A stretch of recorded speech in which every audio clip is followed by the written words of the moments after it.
রাতটা হয়তো অন্য সব রাতের মতোই ছিল। চারপাশে ছিল নীরবতা, বাতাসে ছিল নিস্তব্ধতা, কিন্তু সেই নীরব রাতেই পৃথিবীর আলো দেখেছিল এক নবজাতক, যে জানত না এই পৃথিবীতে তার সময়টা হবে এতটাই ছোট।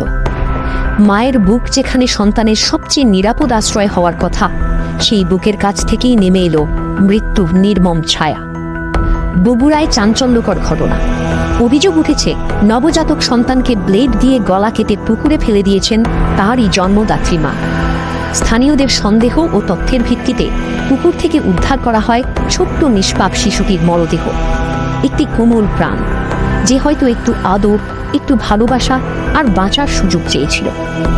ঘটনার পরপরই অভিযুক্ত মাকে গ্রেপ্তার করেছে পুলিশ। পুলিশ জানিয়েছে ঘটনার পিছনের কারণ খতিয়ে দেখা হচ্ছে এবং বিস্তারিত তদন্ত চলছে। পুরো এলাকায় নেমে এসেছে শোকের ছায়া। মানুষ স্তব্ধ, কেউ চোখের জল লুকাচ্ছে, কেউ প্রশ্ন করছে কিভাবে একজন মা এতটা কঠিন হতে পারে। যে শিশুটি পৃথিবীতে এসেছিল একটু মায়ের স্পর্শ পাওয়ার আশায়, সেই শিশমেশ হারিয়ে গেল অন্ধকার পানির নিচে, নিঃশব্দে, নির্দয়ভাবে। এই ঘটনা শুধু একটি হত্যাকাণ্ড নয়, এ যেন মানবতার বুক চিরে যাওয়া এক নির্মম আর্তনাদ।